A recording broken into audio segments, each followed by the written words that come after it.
Cet immobilier qui a été construit sous l'impulsion de véritables plans d'aménagement, le plan montagne, cet immobilier-là, il n'est pas pris en considération. Or, il y a un danger. Le danger, c'est que l'industrie du tourisme doit, elle aussi, être décarbonée. Et la prise en compte de cet immobilier, comme Jean-Jacques l'a souligné, qui est un immobilier qui fait partie d'une chaîne industrielle, d'une chaîne économique, elle est mal faite. Elle n'est pas faite. Et plutôt que d'avoir des maires qui s'évertuent à augmenter les taxes d'habitation sur des résidences secondaires en prétextant que cet immobilier est inutile et en réalité ne rapporte rien, je pense que la France a un problème de fond, c'est de ne pas s'intéresser à son immobilier productif. Je vous donne un chiffre. La location saisonnière en France, c'est 8 milliards d'euros dans le produit intérieur brut. Et ici, vous y participez grandement. Et donc moi, je souhaite véritablement qu'on ait à la fois des élus locaux qui s'impliquent beaucoup plus, parce que je n'ai pas été très satisfait de l'implication des maires dans cette opération, je le dis comme je le pense, moi je peux le dire, hein, parce que je ne travaille pas ici.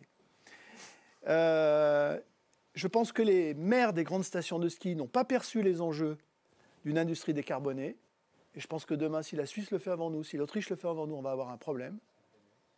Et je pense qu'il faut orienter, et j'ose le dire, des subventions vers cet immobilier-là, en contrepartie naturellement de l'ICHO, c'est-à-dire en contrepartie d'un effort économique des bailleurs, en tout cas des propriétaires de ces logements, pour relever le challenge de l'industrie décarbonée, touristique du ski français. Et je prends une image que je connais bien.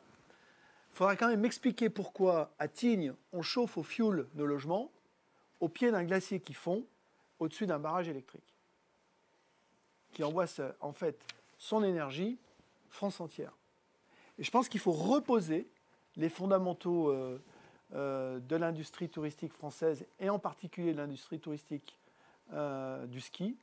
Et il faut que cette industrie se prenne en main sur tous ses maillons pour relever un défi. Et je pense qu'il faut d'autant plus le faire qu'on est à la merci demain de gens qui nous expliqueront que le ski pollue et qu'il faut le supprimer et qu'il faut peut-être arrêter, au fond, de monter des camions de fioul à 2000 mètres d'altitude. Et donc moi, parce que vous êtes des journalistes locaux, je vous invite aussi à faire en sorte que nos élus locaux de montagne prennent ce débat à bras-le-corps, l'anticipent, et il est temps de le faire, on a le temps de le faire, et fassent pression pour que dans ce pays, au moment où on a une élection présidentielle, on ait un vrai programme de la décarbonation, je ne sais pas si ça se dit, hein, mais enfin peu importe, on se comprend bien, de l'industrie touristique du ski en France. Et dans ces deux départements qui sont quand même exceptionnels et qui rapportent énormément au pays, eh ben, il est temps de s'y intéresser plus qu'on ne le fait. Et moi, je pense que l'erreur que fait la France, c'est finalement de ne pas prendre ça comme une filière économique globale.